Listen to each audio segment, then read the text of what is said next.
From Montana's news leader, this is the MTN Noon News.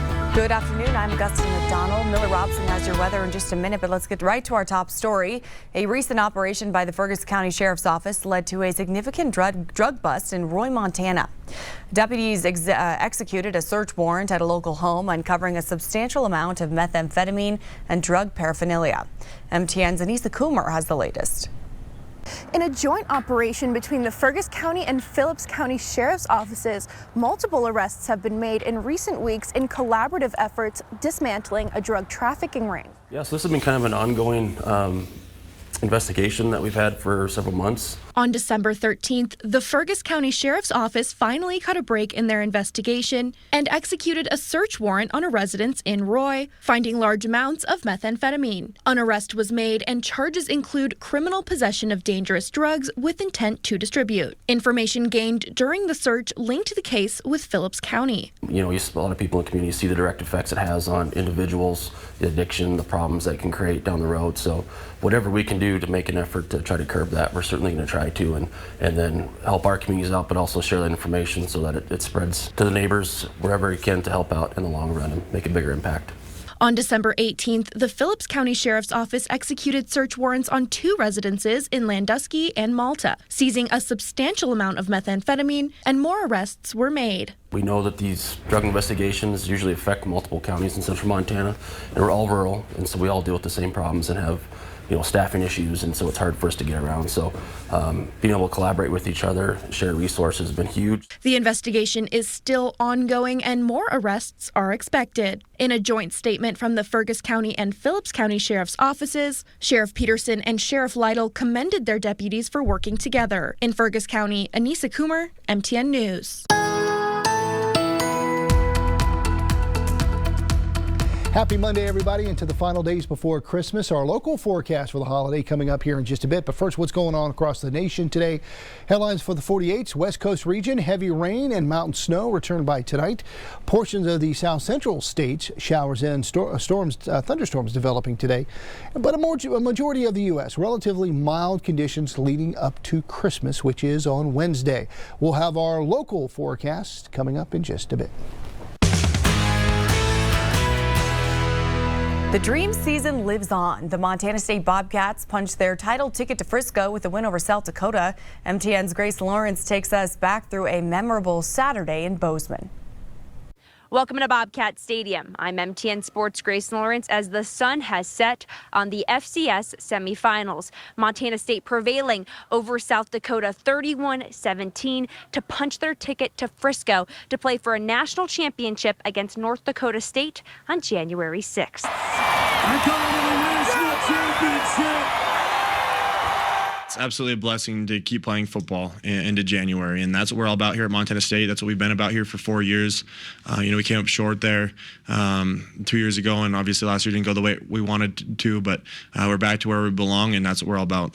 Malott had another career moment against South Dakota, turning a fumbled snap into a 41-yard touchdown. He had 259 total yards and 3 total touchdowns in the win. If he's not the most impactful player in our division, I know we're going to see the other one down in Frisco, and we'll good settle on the field, I suppose. But I know, Tommy does so much for us, and that play, the unscripted, the competitive nature. I mean, he certainly could have went down in that play. Somehow he kept his balance, and I'm sure they were wondering what the heck just happened. On the defensive side of the ball, despite giving up 2 explosive touchdowns to the Coyotes early, the Bobcats didn't let up more than a field goal from them in the second half. Senior captain defensive end Brody Greavy came up with a game-clinching fumble recovery to send his team to the national championship. Yeah, they got good players. They had some explosive runs early. We knew we had to get those out because besides that, they weren't having a ton of a success. They were getting a couple yards a pop, and that's going to happen, those heavy personnels and stuff like that. But getting those big plays stopped, those explosive plays, that's what helped us in the second half ultimately. Despite how bittersweet a final game in Bobcat Stadium for the group of 24 seniors was, their attention is still on winning one more game this season. let's look at it. We've maxed out our opportunities here. Let's not get too sentimental. We want another game on the other side. So what you've done is you've created every possible opportunity in the 24 season to play in front of this crowd. Certainly soak it all in, but know that there's a bigger prize out there that we're after. And I think this group gets that part. The game will be against the 2 seed North Dakota State, who put an end to the Bobcat season last year in the second round by blocking an extra point in overtime. Pretty excited. I'm glad it's NDSU.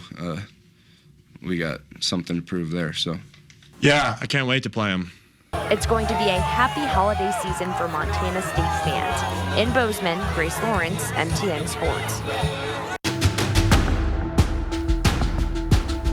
In today's leading look, a missing Kalispell man was found dead in a rollover car accident. According to Flathead County Sheriff Brian Hino, the victim of the wreck has been identified as missing 69-year-old Gregory James Wells of Kila. Wells and his vehicle were located by Flathead County Search and Rescue on Saturday after a 10-day search. The Montana Highway Patrol reported in a document released December 21st that investigators believe it all occurred on December 10th at around 9:30 p.m. Wells was found deceased at the scene of the wreck on Dayton Creek Road near Lakeside. He was traveling northbound in a Ford Explorer on Dayton Creek Road and left the roadway going down a mountainside. The driver was not wearing a seatbelt when the vehicle rolled. The report states drugs and alcohol are suspected in this crash. And we've got the latest now on a deadly wreck between Laurel and Park City on Sunday. That crash backed up traffic on Interstate 90 for hours, sending multiple people to the hospital with injuries. All of this starting after witnesses say a semi-truck drifted into the oncoming lanes of traffic and collided with an SUV and a pickup truck. That all happened just after 4 p.m. in the afternoon Sunday. Witnesses say the semi-truck was traveling westbound when it went through the median and into the eastbound lanes, hitting 2 other vehicles. The semi tipped, blocking both eastbound lanes. According to the Montana Highway Patrol, troopers were investigating one fatality at this location, and drivers stuck in traffic tell us they saw a medical chopper land. We'll have more information on this wreck as it becomes available. And today we're taking a look at the opioid crisis as numbers from drug overdoses spike around the holidays. Last year, over 100,000 Americans died from drug overdoses, and those numbers skyrocket this time of year because of stress. But a local addiction treatment center, Community Medical Services in Billings, is hoping to help people take action. In the state of Montana, drug overdoses are the 4th leading cause of injury or death. Community Medical Services says one of the main signs of opioid addiction is social withdrawal. And new this year, students across Montana will use an online format on school computers to complete the 2025 Youth Risk Behavior Survey. That survey, done since 1991, asks youth to anonymously self-report things like alcohol and drug use, sexual behavior, diet, and injury or violence. The results are used to help Montana schools understand mental health issues facing students. The online survey won't ask for personal information, and it gives students the opportunity to opt out. The new online format was developed with feedback from students, teachers, and school administrators, but paper surveys are also available by request. And that's today's leading look. Montanans will soon have a new state park to explore. On Friday, the Montana State Parks Foundation approved Judith Landing State Park, located about 50 miles north of Lewistown. In today's Montana Ag Report, MTN's Kagan Harsha takes us on a tour of the property, once home to one of the largest ranches in all of Montana.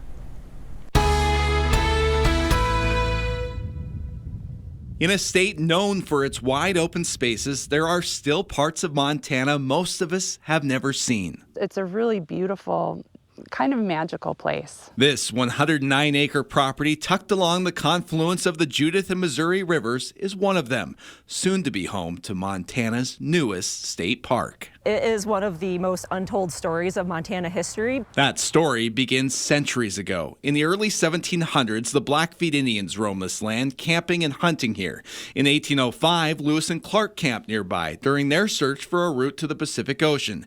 And in 1854, one of the first ever dinosaur fossils to be found in North America was uncovered here, right around the same time the steamboats were chugging past on their way up the Missouri. So at that point, the Missouri River widens out a little bit, and so it allows the cottonwoods to to really establish there, so there was a lot of wood that the steamships could use. And it's here in 1866 that the military established Camp Cook. The military post was the very first in what would become Montana, a community that would one day be known as Judith Landing. That building is still there. We have the one of the original post office buildings that's still there. It's a log structure. You'll also find an old blacksmith shop and a warehouse once used to store commerce headed up the river. But this may perhaps be the creme de la creme of the property. The Norris Ranch is actually still standing, the mansion, the homestead. The 1901 ranch house of what would become the infamous PN Cattle Ranch. And this was a very large ranch, one of the earliest ranches, large ranches in Montana. PN stands for Powers and Norris. Those were the two ranchers that started the big ranch out there. The ranch was known wide and far, an important piece of Montana's agriculture history. All of the buildings have been boarded up. Now the ranch is officially back in public hands, soon to become Montana's 56th state park. There's very few state parks right in central Montana. History preserved for all to enjoy here along the banks of the Missouri. It's really the confluence of a lot of different threads of Montana history. In central Montana, Kagan Harsha, MTN News.